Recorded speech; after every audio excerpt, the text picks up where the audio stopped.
Okay, now that's going to bring us down to the Midwest Lightning Sprints. And just want to say that this Midwest Lightning Sprints kind of went through a little troubled time there for a while, but I think the last year or so has really bounced back from that. And I think car counts are up. And to me, it's some of the most enjoyable racing out there. I think they're as fast as probably some of the B mods, maybe. We'll find out from Bobby. I know he'll tell me when we get him up here. But anyway, I think I read that they're averaging a second a lap faster than the A mods, B mods at a comparable track. Oh, really? Oh my gosh, it's faster than I thought then. Well, maybe the old guy's going faster than I thought he was. Anyway, the nominees for the Driver of the Year for the Midwest Lightning Sprints are, now this is the club members. These are the people that actually belong to the club. I'll get some more clarification on this from Bobby when we get him up here.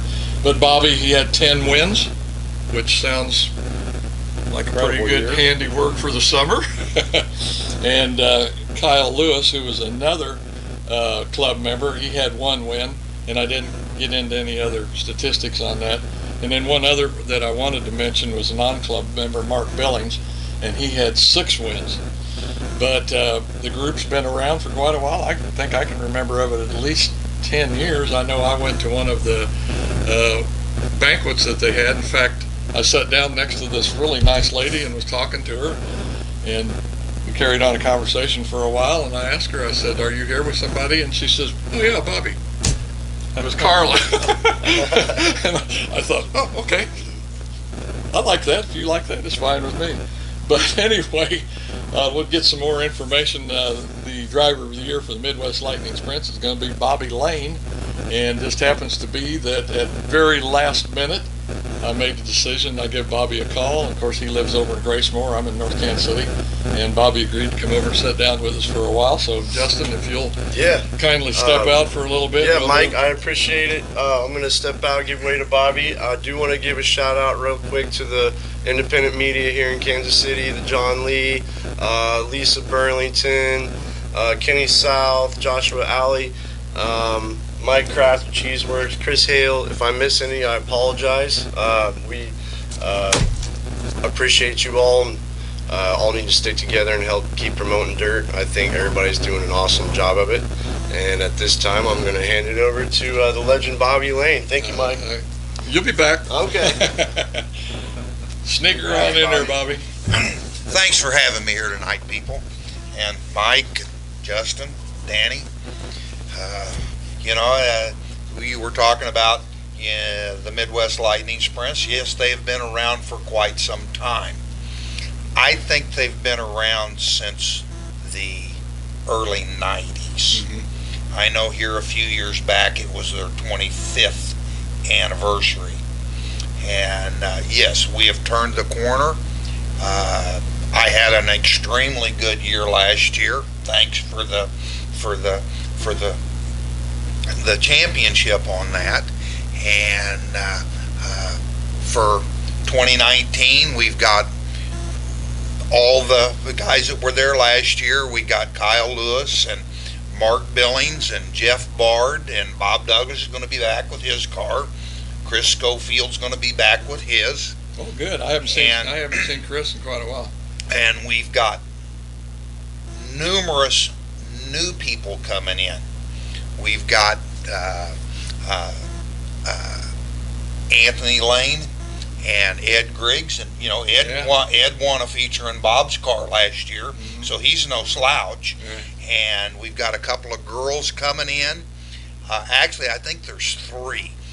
Megan Johnson. I think they're the girls, their sisters, and I think their last name is Martin. But don't.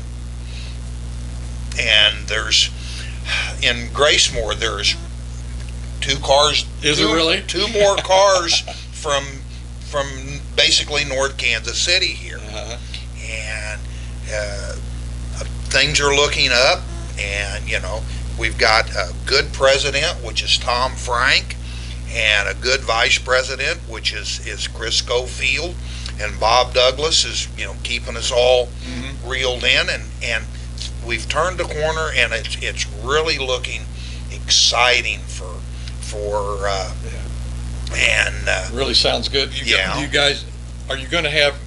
Correct me if I'm wrong, but was not I-35 kind of your home track? Yeah. I mean, I know you raced other places, but it seemed like I seen you more up there than I did anywhere. I-35 is a good place. We needed someplace that was close to Kansas City on basically a weekly basis to draw interest to the cars. We're still going to travel quite a bit. We're still going to, our opener this year is going to be at Nevada. We have quite a few races at Lake Ozark. We have a few, I'm glad that we have some Grain Valley races there at Valley. Dennis Strout does an excellent job promoting the open wheel cars, sprint cars, midgets, lightning sprints. Right. He does an excellent job at doing that, and I think that 2019 is going to be an eye-opening year for the lightning sprints. Right. And then the next big announcement is that the lightning sprints are going to be sanctioned by PowerEye for 2019. That's a good deal. That's right. And there is groups from all over the country that will be PowerEye sanctioned, from Indiana, Ohio, here, the Colorado group, the California group, and I believe the Wisconsin group also. Yeah. And so I think that's something that is going to help us all get some notoriety for the sponsors and all of that. Yeah. But back to what you were saying before about how fast these cars are. Yeah, that's just what I was going to ask. And, my mind. I went to a practice at Warrensburg right before they had that last big race down there, because I'd had trouble with my car and wanted to hot lap it. And my pit guy, Roger Bray, was there, and he was stopwatching us. And the A-mods were running 1630s to about 1660s. The mod light guys, they were running, 1620s to about 1650s. And I was out there running, my laps were 1290 to about 1305. Really? Holy smokes. Talking about 2 seconds? Or? These cars are unbelievably fast, and they are a good stepping stone for the 600 guys. Yeah, exactly. To go before they go to a full-blown midget or a sprint car. Yeah. And with all the new cars that are coming out this year and the new people, I expect great things for 2019. I know you were talking earlier too, and you were talking about expenses. You were saying that this is probably the most reasonable racing out there right now. It definitely is. If the motors are inexpensive, they last a long time. The tires last. I went all last year, bought 4 tires to start the year out, and it was nobody's fault but my own. And I did a bad job setting up the car, and I tore up a right front. Not a right rear, but a right front. Were you pushing a little? Just a touch. And but other than that, I didn't need to buy any tires the whole year. They just seem to last and last and last, and they don't. The motors are just so reliable. And and then you hear people say, well, they're going to do this and they're going to do that. You're not going to outsmart them little Japanese guys. They've already done it all. And to me, that's quite a comment coming from a machinist. Yeah. I mean, you're not going to, anything that you can think about doing to your small block Chevrolet to make it go faster, they already did it for you. Yeah. And so you're not going to sit out there with your Dremel tool and make it better. It's not going to happen. With a Dremel, I like that. And I've been at this a long time. This will be my 50th season. Wow. Congratulations. And I don't see me slowing down anytime soon. Any idea of how many victories? I know you don't keep victory. I think it's tracks. I keep track of racetracks. When I went to Calhoun, Colorado in October, it was the 174th different racetrack that I have raced at least once. Man, oh man, oh man. Wow. That's crazy. While we're in a little history, I think it'd be good for those that are maybe new to racing to have Bobby go through a little bit of that, because they've been in it for a long time, and he and John and their father Elmer, who my dad raced for back in the early 50s. 1957 is when your dad Bill drove for my dad. Yeah. Isn't that something? And my dad's had great respect for the Lane family, as has many people for years and years, and the Lanes have helped me out, through my career as well too. But Bobby and I used to race together back in the mid 70s. I had no idea this was history here. With these two when I decided to call Bobby, but I'm sure glad I did. But I think it'd be interesting to have Bobby just kind of give a quick version of their history, their family, because there's a lot of history goes deep with the Lanes. Well, my dad had his first race car before I was born. He had his first race car in 1951. And the who's who of the racing world drove for my dad. And your dad was one of the who's who. And Judd Larson, Rayleigh Goodwin, and drove for him. And then my brother John built his first super modified sprint car with very, very, very little supervision when he was 15 years old. Now, was that the Roadster? That was the Roadster. I remember 81, if I remember right. I remember seeing that car when I was a little kid. If the guy's name wasn't a household name, they didn't sit in the seat. Yeah. The worst race car driver my brother ever had drive for him was me.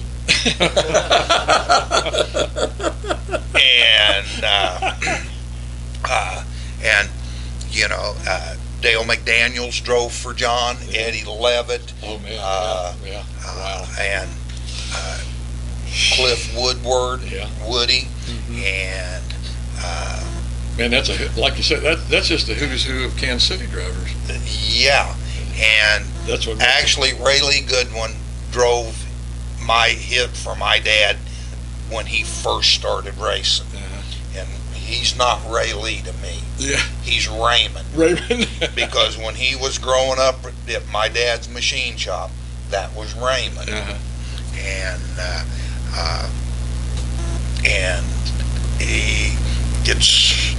then it progressed to myself. Now my wife's son, Jeff Bard, is starting to race now.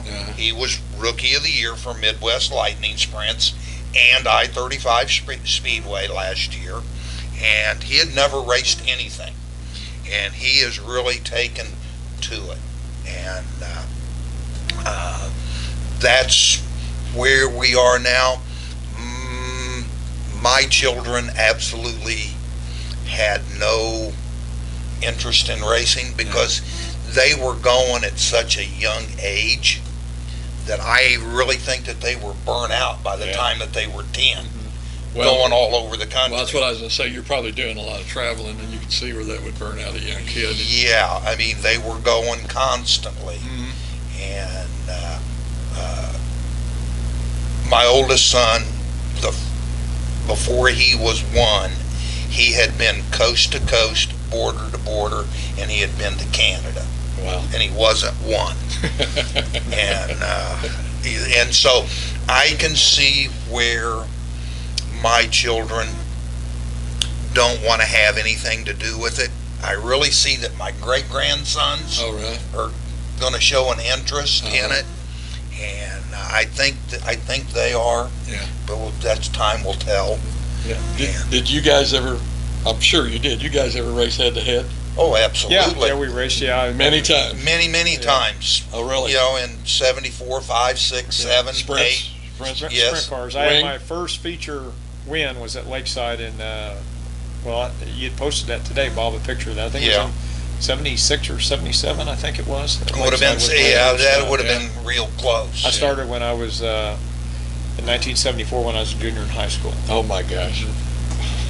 See, and I'm just a little older than Danny, and I drove my first race car in 1970. Yeah. And what was that? It was a stock car, and I bugged this guy to death to drive it. His name was Billy Budd, and first time I drove a race car was at a race track down in southeast Kansas called Neosho Falls. I've heard of it. It's down there about where Humboldt is. Probably fairgrounds or something. No, it was out in the middle of an old plowed field. Things have changed. I love these stories. I wish you folks could be sitting here. And But I think have the an other thing opportunity to hear talk this. about the lanes too, just so they were, to me, they were always the real innovators in the sport. Well, You know, it was similar like to the era of Steve Kinzer and Cole Kinzer. You know, John building the cars and built their own cars, and Bobby Yeah. was a good shoe, and they obviously own Lane yeah. Machine and been going strong for years and years. Yeah. You know, This is kind of a crazy question, but I'm going to ask it anyway. How much was your dad involved in you and Richard's racing when you guys were running the sprint? See, Richard never drove a sprint car. No, but I mean, I thought he was the mechanic in the building. No, John was. Or, I'm sorry, Yeah, John. John. What am I talking about? Yeah, Okay. John. I'm sorry, And John. How much was your dad involved in that? not much. See, I didn't think so, but I wasn't sure. He kind of kept us reined in, Uh-huh. but John and I were doing all of that on our own. And you know, and then when Richard decided that he wanted to race, he got into my car that I had been racing. I got out of it, took my seat out of it, and my steering wheel out of it, and turned him loose. And Richard had I shouldn't say an easy way, but it's a lot easier for somebody to get in a car that you know is going to go around the corner. Yeah, set up, you know, it's going to Right, turn. and it's just like Jeff. I mean, he knows now that he's got a good race car, and because I did get in it last year and win a couple of A features in it, and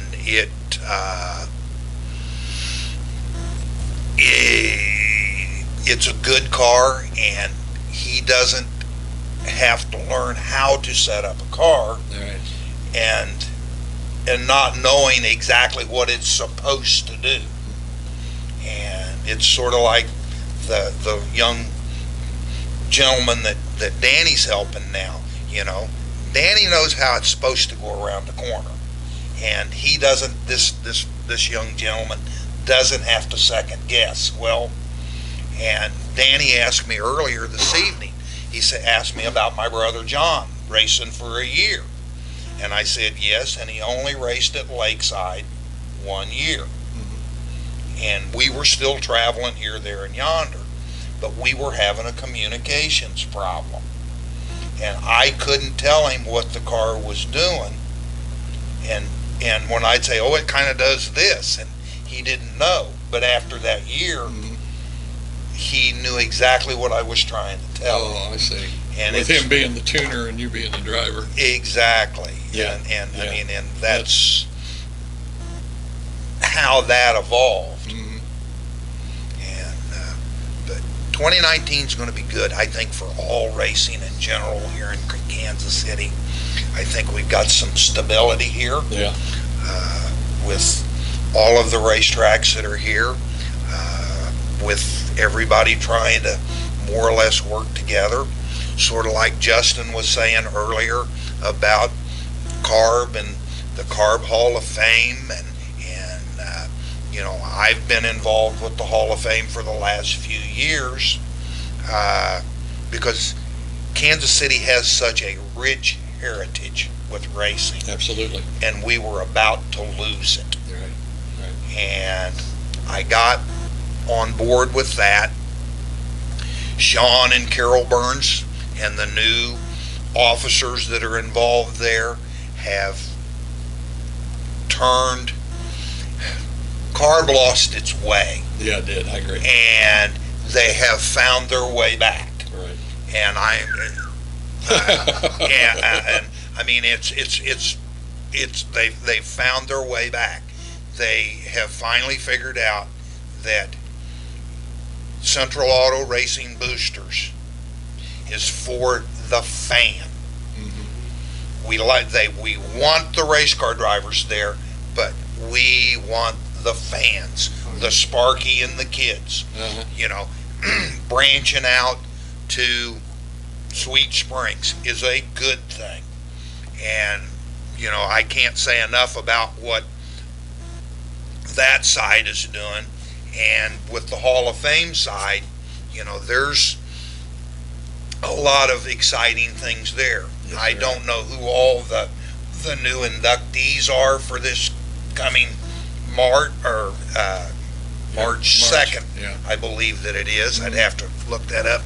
Justin can probably March 2nd, and you know, the new inductees that we've got coming in.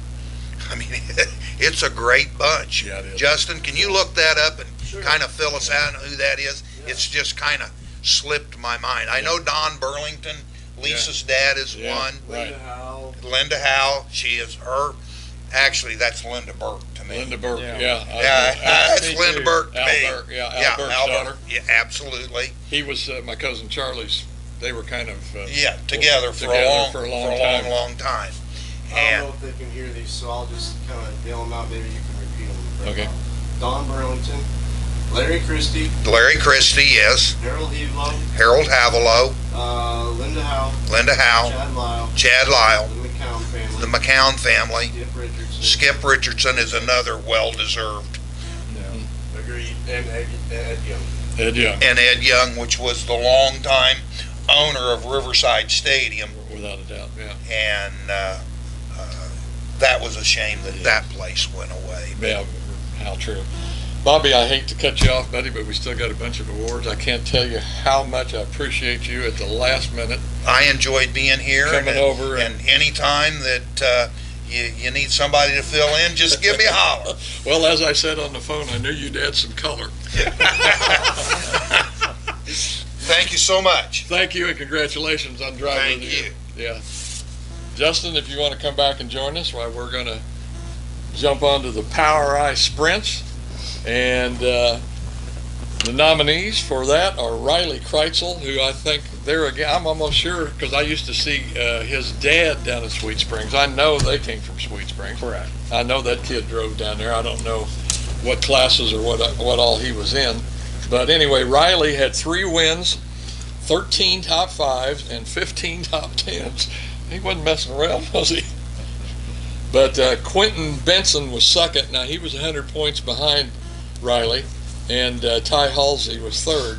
In fact, if I remember right, was it 2 years ago, World of Outlaw race out at Lakeside, Riley was doing one of the 410 sprints out there, if I remember right, and won a heat race. Correct. If I remember right. So, Sweet Springs, thank you. Yes, very much. Again. I believe I was there out there at Valley for Riley's first win of those 3 for the season at Valley Speedway. Oh, were you really? Yeah, they're filming in the victory lane. Well, and also, too, the Power Eye Sprints basically is run what you brung. It's a non-wing class for those that aren't familiar. Right. You can run a 305, a 360, or a 410 out there, and especially on the shorter tracks, the 305 and 360s fare well. Yeah. Because they're getting horsepower to the ground, where the 410s are almost overpowered. Yeah. So that's an interesting. There again, we might give Dennis Shroud some credit. I can't say enough about the guy for what he's done. But basically, the Power Eye War Sprints to me are a spin-off from the Valley Sprints. I mean, I can't help it. That's just the way it is. But of course, Casey Schumann has picked that bunch up and taken it to even more heights and other places. And the competition level in there, as far as I'm concerned, has, increased 5-6 fold from what it was originally when they first started out. And the only bad thing about it is some of the local regulars have not been able to compete in that as well as they did when that first started, when it was just the war sprints. The camaraderie of that group, I think, is one of the attractive things of the Power Eye War series. In Quentin Benson, you have he's become a real fan favorite, Q, and yeah, Q. I mean, he's good friends with Chris Parkinson and Ryan Kent. I believe this was his rookie year, and he finished there in the middle of the pack for war, and it's fun watching those guys. After the Jesse Hockett, there's a good video of them in the ATVs having their own little competition on the ATVs, a little slick in the pit. So a racer's a racer. Right, exactly. It doesn't matter what it's on. But, bicycles. Yeah, they're a fun bunch of guys to be around, and I think that Casey and Brooke have done a great job with that series. It's a lot of fun. Justin, tell us who the driver of the year is in war sprints. For war sprints, it's back here. It's going to be right. Oh, for the track. No. Wait, let me go. Yeah, you're on a different page. Riley. I'm sorry. It's Riley Kreisel with the 3 wins and 13 top 5s and 15 top 10s. Like I say, he got after. Congratulations, Riley, Yes. on a great year, and hopefully you can do it again with war sprints. I know there again it is probably a stepping stone for you, young man, because like I say, you seem to be able to do it with the wing, without the wing, whatever track. And I'm not for sure, but I don't even think he's 20 years old yet. Oh, really? Yeah, he's gosh. a very young man. Heavens to Pete. But anyway, congratulations, Riley, making us all proud, buddy, because I know it's not necessarily a national tour, but Illinois, Missouri, still a good series. Congratulations. Dan, you want to tell us about Valley Sprints? Yeah, the Valley Sprints, Chad Golf was he had 6 wins, 15 top 5s, 17 top 10s, and then second place was Cody Baker, 5 wins, 10 top 10 finishes, at 13 top 10s. Yeah, 10 top 5s, 13 top 10s. There we go. We'll get it. And then Casey Baker, which is his sister, had 7 top 5s and 11 top 10s out there. I really had the opportunity, I think, to get out maybe 5-6 times to Valley and see that bunch run, and it just becomes more entertaining all the time. It just seems like there are more, and I don't want anybody, please don't take this what I say wrong, but budget racers that are in that it's the competition level, like you were mentioning, Chris Parkinson, he's another one that's in there that's a top runner, but there are just several guys from around the area that are running in that group. And it's just an excellent show to go out there and watch it. Right. We love it when the Power Eye War series comes into Valley, but even on their weekly wingless sprint shows, it's a lot of fun to watch. Well, these guys and lady, I mean they're ladies. They're actually they compete head to head in the Power Eye series. I mean they cross over. They cross over both, and they're just as competitive with Power Eye. Any one of them could win the Power Eye and have won the Power Eye events too. Right. One of my other personal fan favorites is Mitchell Moore. Just want to send a shout out to Mitchell Moore. 55. He's a great guy. Always a good interview, good video, and he brings a lot of color to the sport. Yeah. From what I've talked to Mitchell, I think they started out, had kind of a rough year. I know they did last year toward the end or the middle, but some engine problems and then chassis. And you know how it is, especially being a racer, man, when you start chasing that thing more than you're driving it or whatever, you got more problems to deal with. It just makes it twice as hard, and you lose your confidence, and it's just tough to deal with. But tell us who the winner is. Chad Golf with 6 wins is the champion of the Valley Sprints. Congrats, Chad. Driver of the year, buddy. Had a good relationship with Chad. I actually raced radio control cars with his dad, and so I've gotten to know them, a little bit, not a lot, but nice folks. If I remember right, I think Chad is a sheriff. He's in the police force. Force somewhere, either in Johnson County or somewhere. But nice to have a lawman around. But anyway, congratulations, Chad. Fun watching you. Had a great year. Like I say, takes a lot of effort, so way to go. Congrats, Chad. Hey, you brought up the RC, so might as well give a shout out to Skip's Raceway. Skip's RC Raceway. There you go. That's where we race. Justin, you want to tell us about the midgets? Yeah, let's see. We have the top 3 nominees are Chad Winfrey with 2 wins, 9 top 5s, 10 top 10s.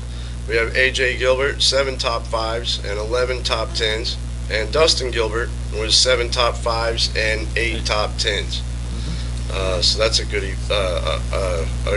right there between those 3 competitive racers, and a lot of fun to watch. Yeah. So.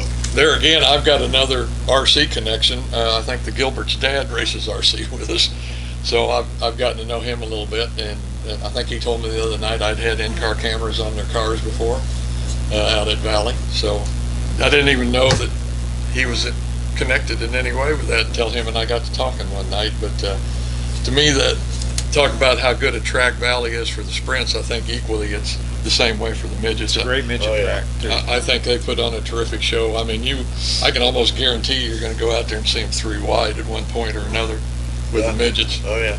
Probably more so. I've seen some shots that I think John Lee's caught where they've even been 4 wide out there. I mean, probably, without a doubt. But another just exciting class to watch out at Valley. So Justin, tell us who the driver of the year is. That's going to be Chad Winfrey. Congratulations, Chad. Congrats, Chad. Way to go, man. Like I say, tough thing to do, but you stay in there and hang with it and do all the stuff you're supposed to do. It happens. So congratulations, Chad, on a great year. Next up is going to be the Race Saver, and I don't know if 36 actually likes me to use, or anyone, this term, but 305 sprints. When they first initiated it, I think they wanted it just to be sprint cars, didn't want to differentiate any between them and any others, because to me it's, when you start getting down that small, they put in just as much time and effort and money into it as a 360 or a 410 or whatever, I'm sure. But so there shouldn't be really any differentiation in it. But Matt Richards was the points champion at US 36, and he had 8 wins with 15 top 5s and 16 top 10s.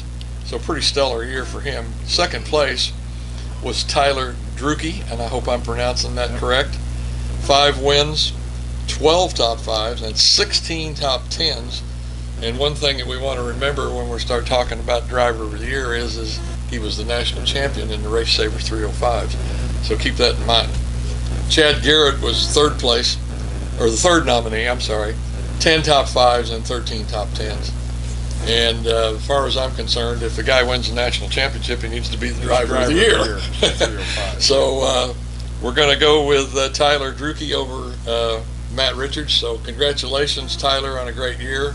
And I'm sure you had a lot of fun with all them wins and whatever. But way to go, guy.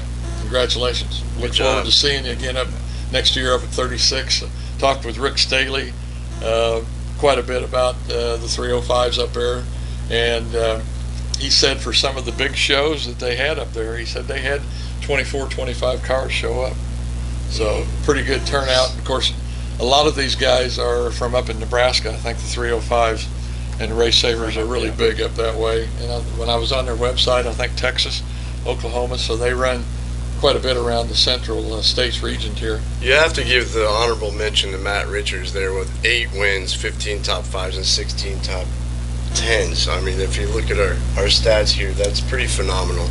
Like I say, there's nothing to take away from the guy. I'm just saying, if you're national champ. That's hard to argue with that, right? Yeah, I hear you. But anyway, Matt, congratulations on a great year, and be looking forward to seeing the 305s back up at 36. So, one thing about the 305s I might want to mention for those folks that aren't familiar with that, a 305 is a full-blown sprint car. It's the same car as a 360 or 410. Right. It's just running a 305 cubic inch engine, which really, if you think about it, that engine is putting out the same horsepower, if not more, than even some of the cars back in the in the 60s or even early 70s with technology the way it is now. And it's a fuel injected car, and your engines are costing anywhere from $10,000 to $12,000. Versus a 360 engine now is anywhere from $35,000 to $45,000. Oh my gosh! 410 engines now are pushing $60,000, $70,000. So, wow. I mean, let's face it, we've all got a level we can afford to compete in, whatever it is, or whatever kind of car or whatever. And I guess it's just what you feel comfortable with and what you think you can spend and what your budget is. But there's something out there for everybody. So yeah, I'll tell you that the downforce on the top wing is probably pretty similar too, because I had the opportunity to go out to New Mexico with my buddy Greg Broom of High Elevation Aerial Imaging, and he is one of the only race drone videographers and pilots in the country that's doing the dirt track footage. If you haven't seen it, you should check it out. But we got the opportunity to meet up at Aztec Speedway, and it was his first time filming a wing car, and we had some opportunities or challenges, you should say, with the draft coming up. I mean, when you're filming modifieds or non-wings, you're not used to this draft coming up, and he gets as low as right here. You know? does he really? I mean, he gets right in there. So that draft coming up was pushing him that up. had to be wild for the drone. So look for him to adapt to that, because he's a heck of a pilot, and check out some of that footage. It was awesome. Yeah. And those guys are great drivers out there. Shout out to Wes Wofford, his dad Lauren Wofford, who's kind of a legend of his own out there. I know this is about KC Racing, but I just wanted to give a shout out to those guys real quick. Okay. We're going to move on to the ASCS Warrior Sprints. And of course, this is the ASCS guys that run here regionally. I think I've seen them up at 36 and Double X. I think they run down there quite a bit. Bennett Valley. Bennett Valley. So there again, you know, it has a national name to it, but these are guys that really pretty much race around the Kansas City area. Correct. And Miles Paulus was the points champion for the Warrior division with 1 win, 10 top 5s, 13 top 10s. And even Evan, I'll get it straight, Evan Martin was second, and he was 3 top 5s and 8 top 10s. I'm sorry, nominee, second nominee. Third nominee is Kyle Bellum, 2 wins, 7 top 5s, and 9 top 10s. I just might mention the story. Wife and I went to Washington to visit her cousin and ended up at Grays Harbor Speedway. And I'm walking through the pits, and who do I run into but Kyle Bellum? I thought, what?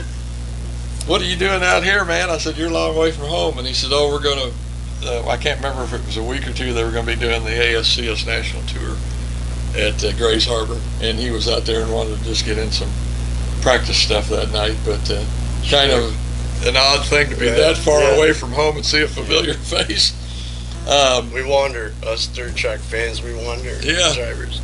And one guy I just could not leave out, because I'm pretty sure Jonathan Cornell has been the points champion in the Warrior division a couple of times, but I just could not, even though he was, I think, 5th place, I just couldn't leave Jonathan out. 2 wins, 6 top 5s, and 9 top 10s, but he was only able to make 12 races, so I don't know if he was running Knoxville or doing whatever, because there again, Jonathan's, you know, kind of on that ladder. He's taking a step at a time, making his way up and going on. I think, hopefully, I'm sure he wants to go on to bigger things eventually. But that's pretty phenomenal for 12 races. Yeah, that's still a pretty good run. But anyhow, the driver of the year for the ASCS Warrior Sprints is going to be Miles Paulus. Congratulations, Miles. Congrats, Miles. I know that's a tough bunch. I mean, when you start getting into the guys that run 360s all the time, it's a bunch of good racers. They're not out there just play around. Interesting stat, Kendall Rupert just commented that the 305 lap times at Knoxville now compared to the late 80s, early 90s 410s. Oh, 410s? Yeah. Oh, really? Yeah. Wow. That was interesting to mention. Does he say where he's from, that he's watching this? By any chance? He does not. Grandview. Yeah. Nice. Thank you. Thank you, Bobby. Grandview. But anyway, Miles, congratulations, buddy. Good year. Look forward to seeing you out there next year. Hopefully I'll get to some more ASCS. I don't think I made one this year, and I can't believe that, because it's always a fun series to go watch, but just didn't get there. But down to some of the last things on here, and that is the track of the year, and the nominees that I've got for this are Valley Speedway. US 36, I-35, and Sweet Springs. And I think what we're going to do with the track of the year, and I think these guys will agree with me, I'm going to stick my head out. We didn't really actually have time to talk about this or take a vote, but I've got to go with Valley Speedway. I think Sweet Springs is killer. I mean, just for what they're doing for the young racers and the people just coming into the sport and getting ready to move on is a really great thing. I just love that. But for this being the first show, and as I was saying, talking about Dennis and what Valley Speedway has done for open wheel racing, I'm giving it to Valley. Dennis, congratulations, buddy. It's been a lot of fun watching this happen, and appreciate you sticking your neck out to do that, because I can remember when sprint car and midget racing wasn't that popular a deal, didn't draw no crowds, and people just wouldn't go. Car counts were low, and just about none of that is happening anymore because of what you've done. So you're it, guy. Track of the year. I appreciate all the carb tracks, Oh. carb supporting tracks, which is going to be Valley, Lakeside, I-35, US 36. Right. And this generalship meeting for carb here Sunday, January 13th at the North KC Community Center from 2 to 4 off of Clark Ferguson Drive is going to be read the letter of request for Sweet Springs to become a carb supporting track. I have the honor of presenting that letter. So we're looking forward to a lot of great things. For those that didn't get the chance to attend any carb nights this year, it's really great for the kids. We bring the Pinewood Derby track out. Of course, we have the Larry Castor Awards, and it's a pretty big spectacle. And the carb community is a great community for furthering the enjoyment, the participation, the knowledge, the understanding of racing here in Kansas City, which is huge. We have carb, which is a 65-year-old club. I mean, there's so much heritage and history there, and then with that combined with the local racing media, I think that really Kansas City, with the talent that we have here, the local independent media, and Central Auto Racing Boosters and Central Auto Racing Boosters Hall of Fame is sitting pretty right now as far as growing, exploding. The Hall of So Fame's exciting. right here in Kansas City. Yes. Yeah. Yeah, Yes. down in Lenexa, Olathe area. Yeah, I'll throw in right now, AJ Foyt has his car there right now that you can go view, that he won his first ever midget race at Olympic Stadium in, and you can go check it out right now at the museum. Yeah. Bobby, don't you have some stuff out there? Yes. That's what I thought. The Old Lane family's got a, You can't see him, but we can hear him. we have been honored to be their featured inductees, and my family has been blessed with all of us being inducted into the Hall of Fame. My dad, Yes. Elmer, and then John and I, and then Richard. Richard. I was going to say, I think I did all three of you guys' videos, if I remember. That was fun, and really enjoyed those. But we're actually down to Promoter of the Year, which is going to be the last award, and we'll get out of you folks' hair. Hope you all have enjoyed the show, because it's been fun to do. I've really enjoyed it. Like I say, I'm a open wheel guy at heart. Love the sprints, the midgets, whatever. Always have. But the nominees for the Promoter of the Year is Dennis Shroud, John and Beth Bowler up at 36, and Kyle and Mike Johnson at I-35, and I left Sweet Springs off, so I apologize. Plus, I'm not sure I know who they are, but we'll throw them in there even though we don't know their names, whether it's the board of directors or whatever. But if it is, there's a bunch of them. I can't remember, but what do you guys think? Again, I'm appreciative. I can't pick one. I'm appreciative of all the promoters that have given of themselves to promote a track. It's not an easy thing. Yeah. There's a funny meme out there that it's how I would run a racetrack by everybody on the internet. So I mean that's that's pretty much everybody's an expert, and these guys are the ones that are stepping up, sticking their neck out financially, reputation wise, and on top of that, to support CARB and what it stands for. I couldn't pick one out of the other. I can say that we've had a lot of talk about Dennis, I'm close with Dennis. With Sweet Springs, I'm excited about the future and the youth there. I think one of the misnomers is that Sweet Springs is kind of a kids track. It's not. That's probably about a quarter of the population out there racing. So, well, USAC held a midget race there last year, and they've already got a date sanctioned for next year. And 2. a lot of folks say it was 2. Well, I don't know that it's USAC. There are 2 midget shows scheduled. Okay, I know USAC's one of them. Chris told me the other. A lot I of them think say Power that's some of the best racing they've seen with the midgets Right. on that track. Yeah. So it's still a good sized track and a great midget, track. Well, I'm excited about Sweet Springs, but I give a shout out to all the track promoters, all the carb supporting tracks, and the other tracks that aren't carb supporting tracks, because hopefully you'll be part of the family soon too once you see what we see. Well, and this year I think is one of the first times I've seen it in many years that a lot of the tracks are actually working together. Yes, exactly. Some Yes. of the rules packages all the way through all the classes, and in my mind, it's almost a tie for Yeah. for the promoter of the year there. Yeah. Okay, They've all done a good So job. it's an open wheel show, but look for the Top Gun series, Yeah. Top Dog series this summer. Those are going to be great series, a lot of fun to watch. Let's just say this: all you folks out there, track-wise, promoters, whatever, that are allowing open-wheel cars to come in and run in your facility, thank you. We make you all promoters of the year. How's that? Yes, There we I go. like it. Yeah, that's nice, Mike. We appreciate what you do, and I'm kind of like Justin. I think he told me this one night on the phone when we were talking. He said, I'm just a fan at heart, and that's what I am. I do this because I love the sport and really enjoy it, and being around the people, just a lot of fun. I don't know how else to say it. I mean, get to sit here and talk with Bobby Lane. Thanks for having me. It's great. Yes, thanks, I don't Bobby. know how I'd love to do it again. Yeah, and most people, for Dad, I know that they're part of his racing past, or already know him from years back when they refer to him as Danny Lawson.